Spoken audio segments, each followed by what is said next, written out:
নমস্কার সকল ভক্ত বন্ধুদের সাদর আহ্বান জানাই শ্রীরামকৃষ্ণ পাঠচক্রে। শ্রীরামকৃষ্ণ পাঠচক্রে আজকে আমরা নমি কলুষহরণে এই শিরোনামে শ্রীরামকৃষ্ণময় সাধক শ্রী শ্রী তারকব্রহ্ম তারাদাস আমাদের গুরুদেব, তার কথা শুনি আজন্ম ব্রহ্মচারিণী সাধিকা, শিব সাধিকা শ্রীমতী ধীরা বসু দেবী মায়ের কথা। আজকে আমরা সে কথা তো শুনবই, তার সঙ্গে মহেন্দ্রনাথ দত্ত স্বামীজির ছোট ভাই, তার কাছে তার কিছু স্মৃতিকথা শুনব শ্রী শ্রী রামকৃষ্ণের অনুধ্যান এই বইটি থেকে। ঠাকুর মায়ের শ্রীচরণে সাষ্টাঙ্গ প্রণাম নিবেদন করে, শ্রী গুরুদেবকে স্মরণ করে আমরা শুরু করছি আজকের প্রসঙ্গ।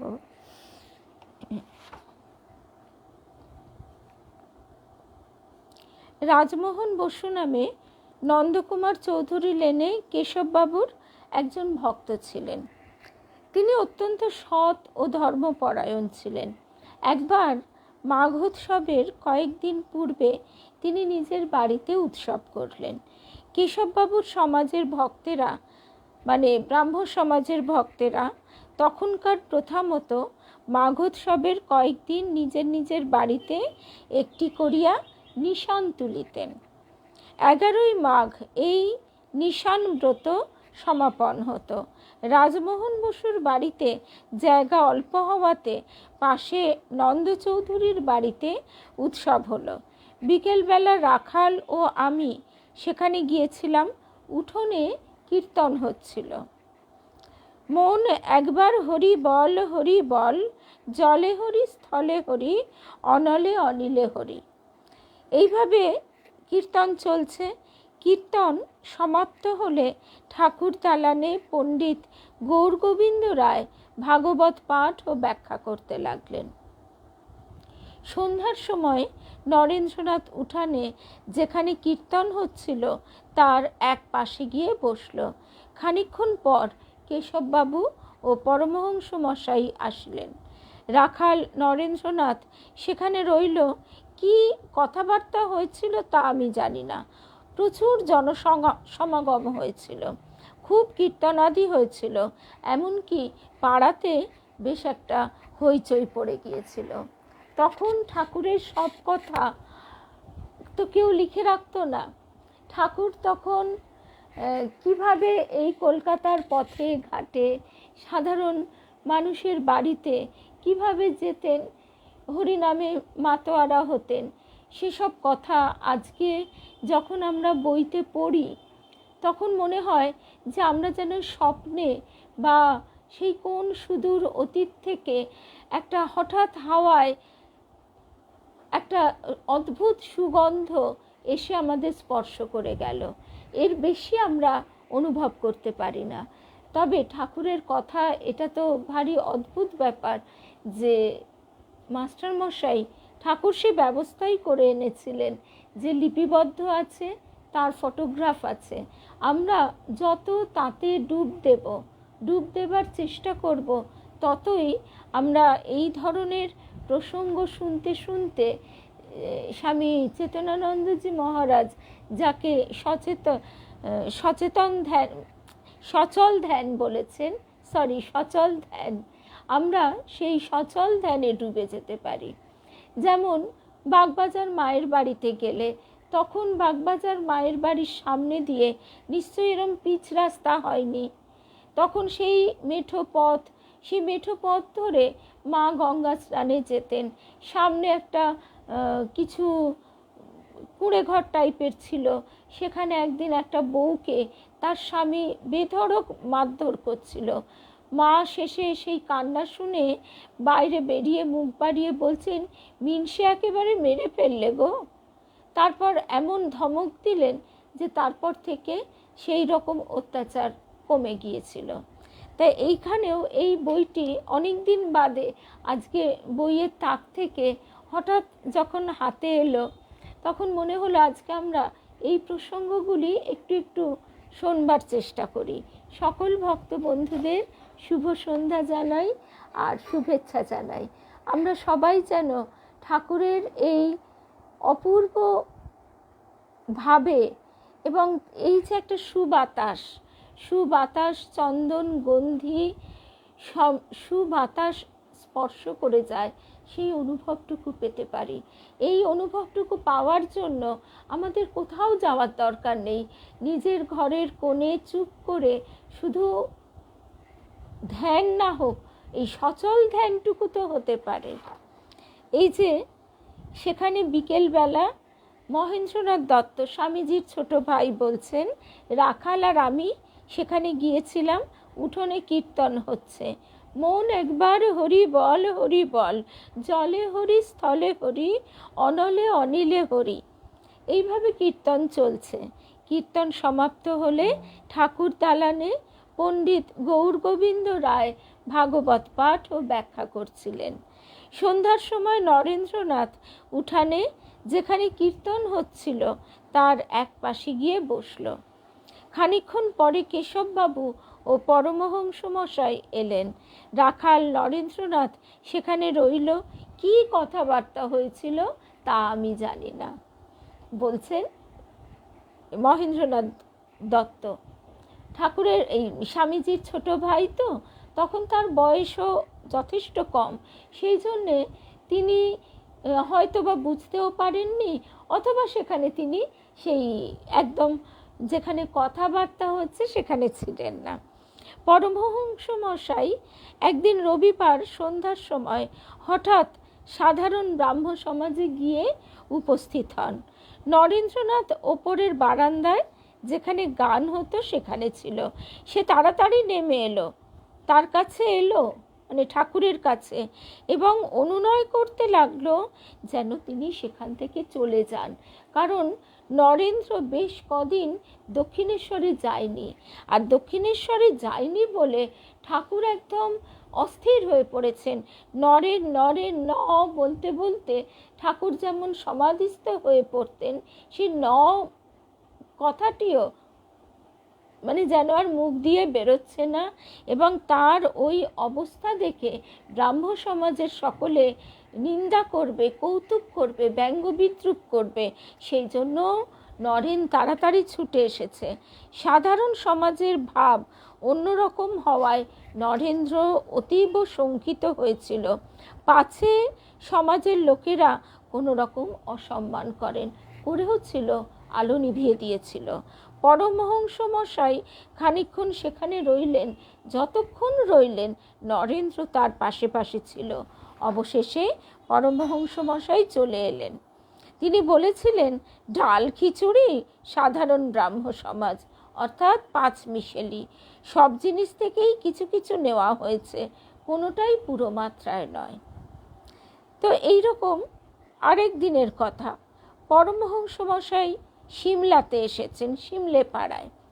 কখনো কখনো মনমোহন দাদার বাড়িতে অল্পক্ষণের জন্যে বসে রামদাদার বাড়িতে যেতেন। মহেন্দ্রনাথ দত্ত ছোট তো, সবাইকে দাদা বলেন, দাদাই হয় সম্পর্কে, মনমোহন মিত্র আর রামদত্ত মশাই। সিমলার অন্যান্য বাড়িতেও তার যাতায়াত ছিল। একদিন বিকেলবেলা পরমহংস মশাই কর্নওয়ালি স্ট্রিট দিয়ে গাড়ি করে যাচ্ছিলেন। ডাক্তার বিহারী ভাদুড়ি দোতলায় বারান্দাতে দাঁড়িয়েছিলেন। তিনি সসম্ভ্রমে পরমহংস মশাইকে উপরে নিয়ে যান এবং তার সঙ্গে খানিকক্ষণ কথাবার্তা কন। বোধহয় বিহারী ভাদুড়ির সঙ্গে পরমহংস মশাইয়ের পূর্ব হতে জানাশোনা ছিল। আজকে কে এই ভাদুড়ি মহাশয় তা আমরা কেউ জানি না। তার পরবর্তী প্রজন্ম হয়তো আছে, হয়তো নেই, কিন্তু এই রকম ঠাকুর যে কতজনের বাড়িতে গেছেন, কতজনকে কৃপা করেছেন, সেসব কথা কালের পাতায় চাপা পড়ে গেছে, পাতা উল্টে গেছে। আজকে আমরা এই বর্তমান কালে বসে সেই অতীতের বইয়ের পাতার মতন যতই লেখাগুলো পড়বার চেষ্টা করি, পুরোপুরি তো ধরা দেয় না, শুধু ওই সোঁদা গন্ধটুকু আমরা পাই। একটু গ্লাসটা দেবে। শুধু ওই সোঁদা গন্ধটুকু পাই। এই ভাবটুকুই মনের মধ্যে সারাদিন ধরে গুনগুন গুনগুন করে ওঠে। রবি ঠাকুরের একটা গান আছে, আজই সারাদিন ধরে প্রাণে সুর ওঠে ভরে, একেলা কেমন করে বহিব গানের ভার, আজ কিছুতেই যায় না মনেরও ভার। প্রকৃতি পর্যায়ের গান বটে, কিন্তু কবি সেই মনের ভার কি নিয়ে বর্ণনা করছেন সেটা যেমন আমরা জানি না, তেমনি গানটা যার কাছে আসে গানটা তারই হয়ে যায়। তেমনি আজ সারাদিন ধরে ঠাকুরের এই যে ভাবগুলো মনের মধ্যে ঘোরাফেরা করছে। এই ভাদুরী মশাই কে আমরা কিছুই জানি না। পরমহংস মশাই একবার অষ্টমীর দিন বেলা 3টের সময় গোসাইদের বাড়িতে দুর্গাপূজায় এলেন। এমনই ছদ্মবেশ, এইটি ভাবতেও বড় অদ্ভুত লাগে, বড় অবাক লাগে। ঠাকুর মা জগন্মাতা পূর্ণ ব্রহ্ম নারায়ণ আমরা অক্লেশে বসে বসে উচ্চারণ করে যাচ্ছি। ভাবতে পারি যে এই অনন্ত শক্তি দেহের মধ্যে দিয়ে জীব উদ্ধারের জন্য প্রকাশিত হয়েছে। অখণ্ডের ঘর হতে নরেনকে নিয়ে এসেছে। সেই জ্যোতির্ময় ঋষির অবয়বও নেই। ঋষি ধ্যানে এমন এক মহা চৈতন্য, জ্যোতির্ময় সেই চৈতন্য আস্তে আস্তে রূপ পরিগ্রহ করছে এবং সেই ঋষিকে গলা জড়িয়ে শিশুর বেশে স্বয়ং নারায়ণ আহ্বান করে নিয়ে আসছেন আমাদের জন্য।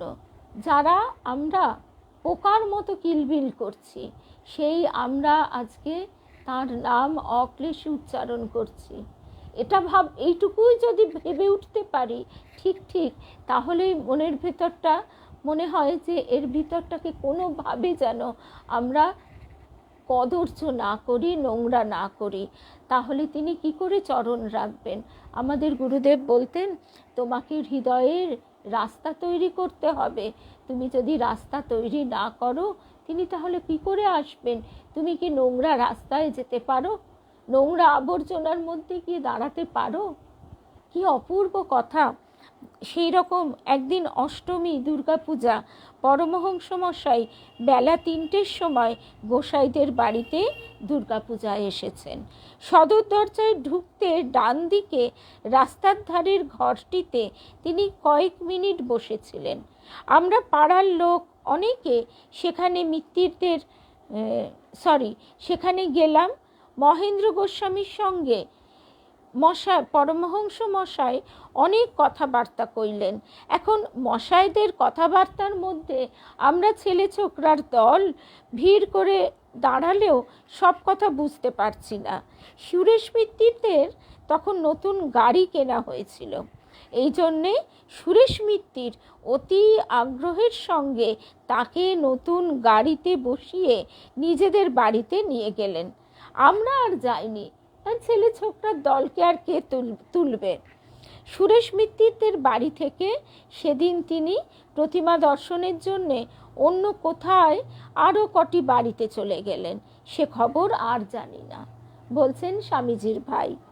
পরমহংস মশাই সুরেশ মিত্তিরদের বাড়িতে অনেকবার গিয়েছিলেন। সেখানে গিয়ে তিনি অনেকক্ষণ থাকতেন। সুরেশ মিত্তিরদের বাড়ির অপর সকলের ভাব অন্য রকম ছিল কি না, তাই তার বাড়িতে কখনো উৎসব আদি হয়নি।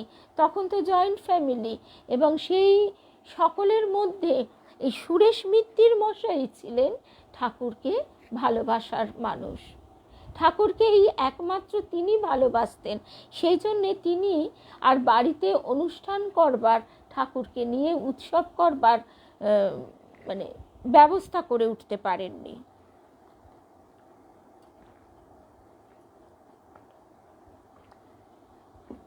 মিত্তির মশাইরা ছিলেন বড় লোক। মিত্তিরদের বাড়ি যদিও আমাদের বাড়ির সংলগ্ন ছিল, কিন্তু তখনকার দিনে তাদের বাড়িতে আমরা যেতাম না সব সময়, নিমন্ত্রণ করলে তবে যেতাম। এই জন্য সুরেশ মিত্তিরদের বাড়িতে যেসব ঘটনা ঘটেছিল তা আমি নিজে দেখিনি, অপরের মুখে শুনেছি। একদিন অপরাহ্নে পরমহংস মশাই সুরেশ মিত্তিরদের বাড়িতে যান। মিত্তিরদের বাড়ির কোনো ব্যক্তি উচ্চ সরকারি চাকরি করতেন। তিনি পরমহংস মশাইকে দেখেই মাতব্বরি চালে বলতে লাগলেন, সুরেশ মিত্তির পরমহংস মশাইকে গুরু বলে স্বীকার করেছেন। তা বটে, তা বটে। মাঝে মাঝে দক্ষিণেশ্বরে গিয়ে থাকেন, হাতে করে তার জন্য কিছু জিনিসপত্রও নিয়ে যান। সিমলের রাম ডাক্তার, ওই নরেন নামের ছোকরাটি, আরও কয়েকজন লোক পরমহংস মশাইয়ের বড় অনুগত হয়েছে। পরমহংস মশাই ছোট ছেলেগুলিকে বকাচ্ছেন, নষ্ট করছেন, এই রকম নানা রকম কথাবার্তা চলতে লাগলো। তা কথাগুলির মূল তাৎপর্য, কথা অনেক চলেছিল, তা মূল তাৎপর্য হচ্ছে এই যে পরমহংস মশাই একজন নিতান্ত অকর্মণ্য লোক, কোনো কাজকর্ম তো করেনি না, এমনকি মন্দিরে তাকে পূজারীর কাজ দেওয়া হয়েছিল, সেই কাজটিও তিনি ঠিকভাবে রক্ষা করতে পারেননি, উপরন্তু এই ছেলেগুলিকে নষ্ট করছেন। পরমহংস মশাই চুপ করে কথাগুলি শুনলেন। তারপর তিনি তাকে জিজ্ঞাসা করলেন, হ্যাঁ গা, তুমি কি কাজ করো? তিনি সরকারি চাকরি করতেন কি না, আবার উচ্চ পদস্থ, এই জন্য গর্বিতভাবে উত্তর করলেন, আমি জগতের হিত করি। কথাটি শোনা মাত্র পরমহংস মশাই অন্যবিধ হয়ে গেলেন, মানে পুরো অন্য রকম হয়ে গেলেন। তার ভেতর থেকে যেন আরেকটি ব্যক্তি আবির্ভূত হলো। তিনি বলতে শুরু করলেন, যিনি বিশ্ব ব্রহ্মাণ্ড সৃষ্টি করেছেন, পালন করছেন, তিনি কিছু বোঝেন না। হ্যাঁ গা, তা তুমি সামান্য মানুষ, তুমি জগতের হিত করছো?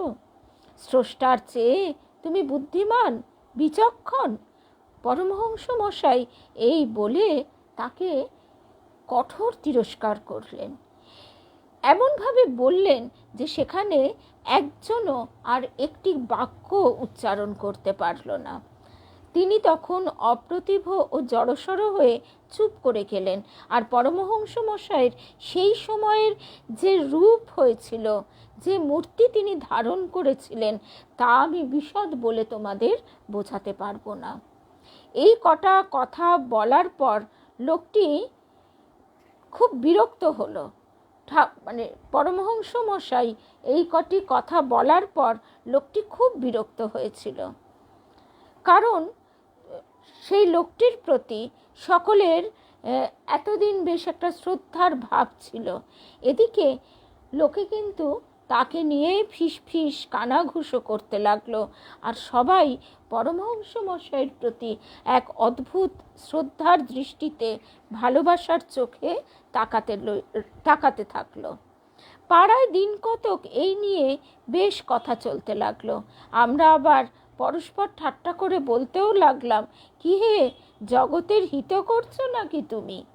কয়েক মাস এই রকম ঠাট্টা তামাশা চলেছিল। স্বামী শারদানন্দ একবার বলেছিলেন যে একদিন পুজোর সময় পরমহংস মশাই সুরেশ মিত্তিরদের বাড়ি গেছেন। পরমহংস মশাইকে ঠাকুর দালানে মার্বেল পাথরের মেঝের ওপর আহার করতে দেওয়া হয়েছিল। ঠাকুর দালানটি পশ্চিমমুখ। ঠাকুর দালানের দক্ষিণ দিকে দোতলা ঘর। মেয়েরা ঘরের জানলা থেকে পরমহংস মশাইকে দেখছিলেন। পরমহংস মশাইয়ের সামনে অনেক লোক দাঁড়িয়ে তাকে আহার করাচ্ছিলেন। পরমহংস মশাই উবু হয়ে বসে আহার করছিলেন। এইরূপ বসে আহার করা তাদের দেশের প্রথা, কিন্তু কলকাতার সুসভ্য সমাজে এই রকম চলে না। এই নিয়ে আড়ালে লোকে অনেক কথা বলতো, সে কথা শুনেছি। আমরাও দেখেছি যে পরমহংস মশাই আসন পিঁড়ি হয়ে বসে আহার করতেন না, হাঁটু দুটি উঁচু করে উবু হয়ে বসে আহার করতেন। তিনি আহার করছেন আর বলছেন যে পূর্বে তিনি বড় বিভোর থাকতেন, বাহ্য জ্ঞান কিছুই থাকতো না, কাপড় পরার কথা পর্যন্ত মনেই থাকতো না, একেবারেই বেভুল বেত্তার হয়ে থাকতেন। কিন্তু এখন তার সে ভাবটি কেটে গেছে। এখন তিনি কাপড় পরে থাকেন, লোকজনের সামনে বেশ সভ্যভব্য হয়ে বসে থাকেন। এই কথা শুনে উপস্থিত লোকেরা এবং যেসব মেয়েরা জানলা দিয়ে দেখছিলেন তারা সব হেসে উঠল। কেউ কেউ আবার হেসে বলল, আগে ও কথা ঠিক তো বটেই। এইভাবে সকলে তাকে নিয়ে আমোদ করতে লাগলো, উপহাস করতে লাগলো। পরমহংস মশাই উপু হয়ে বসে বসে একটু একটু খাচ্ছেন, আর এই রকম কথাবার্তা চলছে। সকলেই বেশ মজা দেখছে, মৃদু মৃদু হাসছে।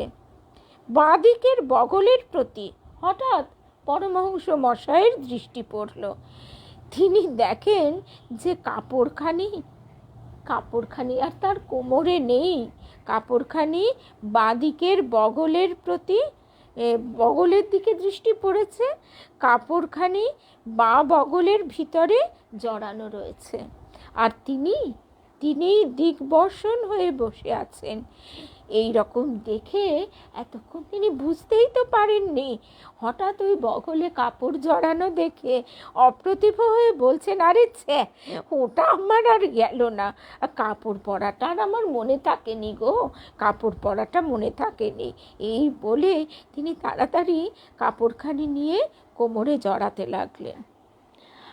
বলতে গেলে চোখে জল এসে যায় না, কারণ আমরা ঠাকুরকে এখন কত সাজাই, কত কিছু করি, কত সব রঙিন রঙিন জামা কাপড় দিয়ে, কিন্তু ঠাকুরের ওই সাদা কাপড়, সেটা আবার কোমরে পুটলি করে বাঁধা, হাঁটুর ওপরে ধুতি উঠে গেছে, আর তাকে কি পরাবে, কি সাজাবে? সত্যিই তো দিগ্বর্ষণ তিনি নিরাকার, সে অসীম অনন্ত। তাকে এই দেহের মধ্যে নিজেকে তিনি কত কষ্ট করে ধরে বেঁধে রেখেছেন, তার উপরে আবার কাপড় জড়ানো। তিনি কখনো পারেন? তিনি দুহাত তুলে মায়া আয় করে গঙ্গার দিকে তাকিয়ে মায়াকে ডাকছেন, যাতে আরও কটা দিন তিনি থেকে যেতে পারেন, যাতে আরও কটা দিন তিনি এই জগতের মানুষের জন্য একটু ছেলেগুলোকে তৈরি করে যেতে পারেন। এসব কথা ভাবলে আর তখন মনে হয় না কি যে শুধু চুপটি করে আমরা বসে থাকি? আমরা হয়তো ধ্যান করতে পারি না, কিন্তু অবতার লীলার আমাদের গুরুদেব এই কথাটিই বলতেন যে এখন আর কঠিন যোগ তপস্যার দিন নেই, এখন শুধু তাকে ভালোবাসা। শুধু গুরুদেব কীরকম করে করে গাইতেন, জয় দে জয় দে, রামকৃষ্ণের নামে একবার জয় দে জয় দে, জয় দিলে জয় পাবি, জয় দে জয় দে, বলতে বলতে মাতোয়ারা হয়ে যেতেন।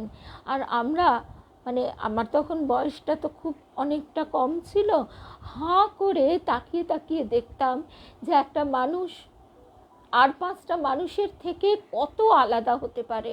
তখন আমরা তো এত মঠে মিশনে যেতাম না। আমি ছোটবেলায় ঋষিরা থাকতাম, সেখান থেকে বেলুড় মঠ আর কতটুকু, কিন্তু কবারই গেছি। বেলুড় মঠে গিয়ে ঠাকুরকে ভালোবাসা না, ঠাকুরের ওই রূপ দেখে ভালোবাসা না, গুরুদেবকে দেখে। গুরুদেব সেই ভালোবাসাটা ভেতরে ঢেলে ঢেলে দিয়েছেন। সেই ভালোবাসাটা আজকে যখন সকলের মধ্যে দেখি, তখন ভাবি যে গুরুদেবের এটাই ছিল সাধনা, জগতের ক্ষেত্র প্রস্তুত করা। গুরুদেব দেবী মায়ের এই সাধনা, এই গোপন লীলা, অর্থাৎ গুরুদেব বলতেন যে তখনও এই যে আমরা শুনছি, ঠিক ঠাকুর যেমন অনাহুত অযাচিতভাবে লোকের বাড়িতে বাড়িতে গেছে, লোকে হাসি ঠাট্টা করেছে, লোকে এইরকম ব্যঙ্গ রঙ্গ তামাশা করেছে, আজও করে না কি, এখনো করে, কত উল্টো পাল্টা আবোল তাবোল কথা বলে। কিন্তু এখন ওই তাঁর কৃপায় সেই জল বন্যার মতো হুড়হুড় করে ঢুকছে সমস্ত মানুষের ঘরে। গুরুদেব বলতেন তোমার ঘরেও, ঘর মানে সে অন্তঃস্থল, বাড়িঘর তো নয়, আবার ব্যপ্তার্থে বাড়িঘরও বটে। একটা সংসারে একটা মানুষ যদি একরকম হয়, বাকিরা আরেক রকম হয়। এই যে সুরেশ মিত্তিরের কথা শুনছি, সুরেশ মিত্তির বাড়িতে ঠাকুরকে নিয়ে উৎসব করতে পারে না। তিনি মহিলা নন, মহিলাদের অনেক অসুবিধে থাকে। তখনকার দিনে তো তাদের কোনো মানে ফ্রিডমই ছিল না, একটা কথা বলারই অধিকার ছিল না। তখন কেন ঠাকুরের পরবর্তীকাল উদ্বোধনে, আমি নামটা বলতে পারছি না এই মুহূর্তে, শ্রী শ্রী মায়ের পদপ্রান্তে সেই মহিলা, ভক্ত মহিলাটি তার শাশুড়ির সঙ্গে যেতেন, কিন্তু বয়সে ছোট, সেই কারণে তার মুখে একটা কথা থাকতো না, তিনি রা কাটতে পারতেন না, কারণ সেখানে আর সবাই বয়োজ্যেষ্ঠা ছিলেন। তার বয়স কম ছিল বলে মহিলা মহলেও তার একটা কথা বলার অধিকার ছিল না। তাই তিনি মায়ের কাছে নীরবে বলে আসতেন তার মনের কথা। তারপর দিন বদলে গেল, মায়ের কাছে তারই অবাধ যাতায়াত হলো। তা এইখানে তাই দেখছি, তারপরের ঘটনায় চলে আসি। তিনি দেখেন যে কাপড়খানি বাঁ বগলের ভিতর জড়ানো রয়েছে, আর তিনি দিগ্বসন হয়ে বসে আছেন। এই রকম দেখে তিনি অপ্রতিভ হয়ে বললেন, আরে ছে, আমার ওটা গেল না, কাপড় পরাটা আর মনে থাকে না। এই বলে তিনি তাড়াতাড়ি কাপড়খানি নিয়ে কোমরে জড়াতে লাগলেন। যে সকল পুরুষ দাঁড়িয়েছিলেন তারা সকলে উচ্চরোলে হেসে উঠলেন, মেয়েরাও জানলা হতে হেসে উঠলেন। কিন্তু পরমহংস মশাইয়ের ভাব এত সরল, স্নিগ্ধ ও উচ্চ ছিল যে কারো মনে দ্বিধা বা সংকোচ এলো না, এক অতীন্দ্রিয় ভাব এলো। কেউ কেউ বললেন, মশাই আপনার কাপড় পরবার দরকার নেই, আপনি যেমন আছেন তেমনিই থাকুন, আপনার কোনো দোষ হয় না।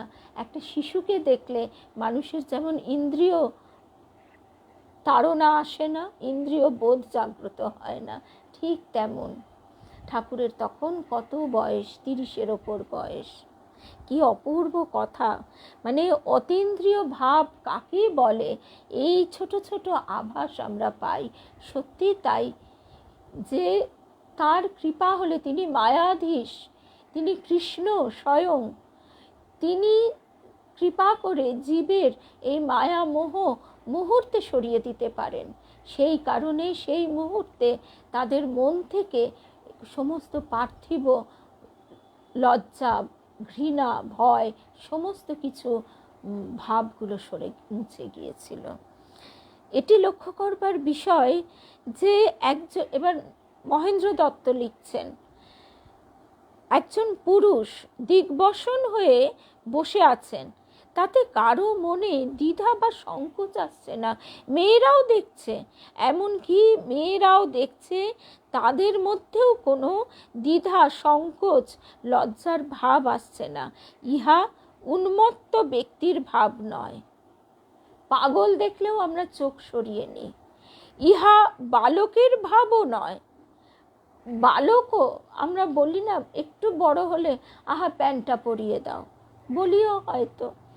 ইহা এক অতীন্দ্রিয় ভাব, অন্য এক রাজ্যের ভাব, যাতে দ্বিধা, সংকোচ, দেহজ্ঞান প্রভৃতি কিছুই নাই। ইহা তর্ক বিতর্কের বিষয় নয়, গভীর চিন্তা ও ধ্যানের বিষয়। নিমেষের মধ্যেই তিনি সকলের মনকে কোথায় তুলে নিয়ে গেলেন, যেখানে জগতের সঙ্গে আর বিশেষ কোনো সম্পর্ক রইল না। যারা সাধনা করেন, যোগী, তারা কত সাধনা করে ইন্দ্রিয় জয় করেন, আর ঠাকুরের উপস্থিতিতে সব কিছু বদলে যায়। সমস্ত জায়গাটি একেবারে এক অতীন্দ্রিয় ভাব মাধুর্যে পরিপূর্ণ হয়ে যায়।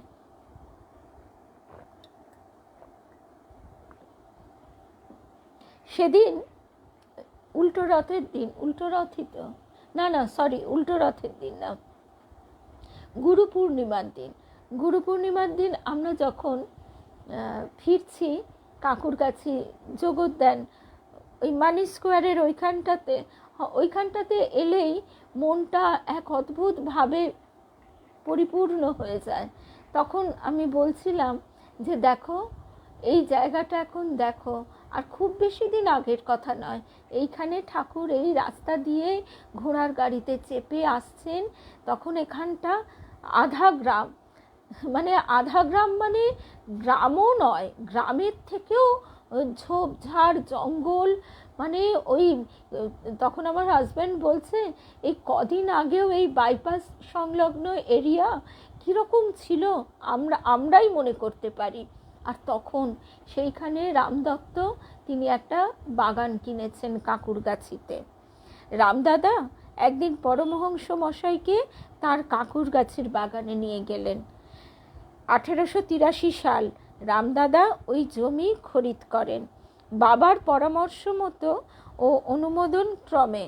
মানে নরেন্দ্র এই কথা, এই বইটা হচ্ছে মহেন্দ্রনাথ দত্ত শ্রী শ্রী রামকৃষ্ণের অনুধ্যান, এই বইটি থেকে আমরা শুনছি। জগদ্যান থেকেই বইটি কিনেছি।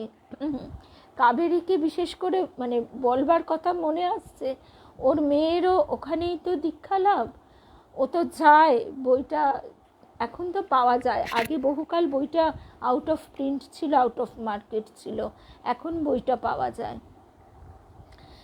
তো 1883 সাল রামদাদা ওই জমি খরিদ করেন।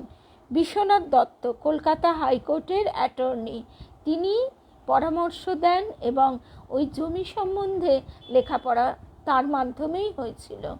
রামদাদা পরে ওখানে বাগান করেছিলেন, আর সেইখানে গিয়ে ঠাকুর বলছেন, রাম এ যে যোগের স্থান, তুমি এখানে পঞ্চবটি করো। আজকে সেখানে গেলে মনে হয় চারিদিকে কত হাই রাইজ বিল্ডিং, কত মানে অর্থের প্রাচুর্য, কত কত কি। হ্যাঁ, সেখানে সুখ শান্তি আনন্দ আছে জানি না, কিন্তু ওই বৈভব আছে আর আনন্দ। তিনি সেইখানে সেই মৃদু স্নিগ্ধ প্রদীপের আলোর মতন উজ্জ্বল হয়ে পথ দেখাচ্ছেন।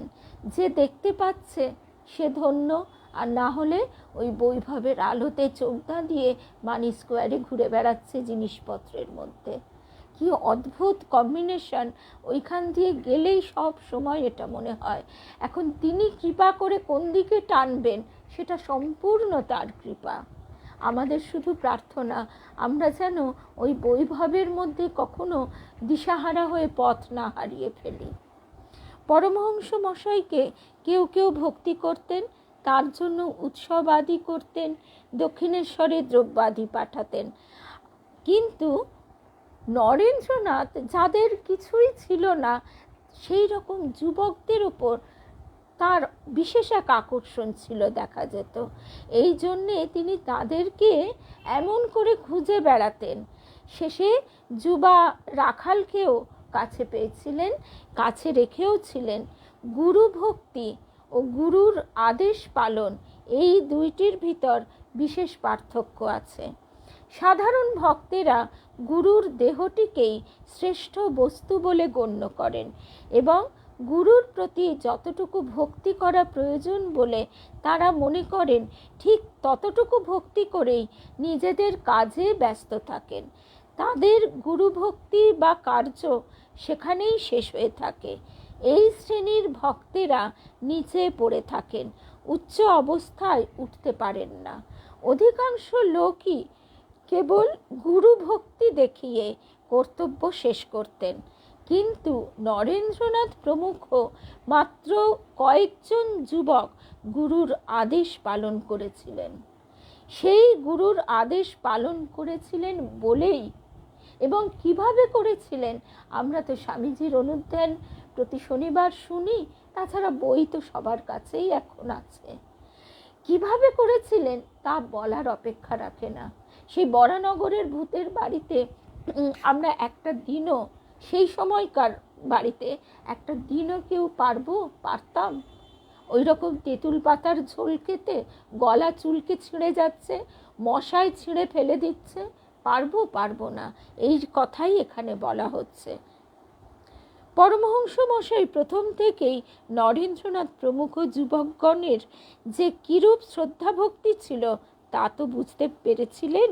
এই জন্য যারা তাকে প্রণাম করতেন,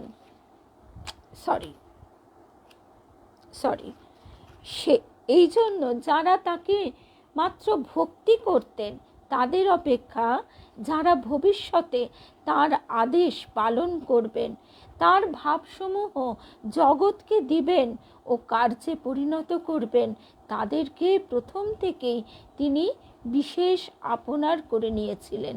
তাদের উপরেই তার বিশেষ টান ছিল। অপর সকলকে তিনি ভক্ত হিসেবে ভালোবাসতেন মাত্র।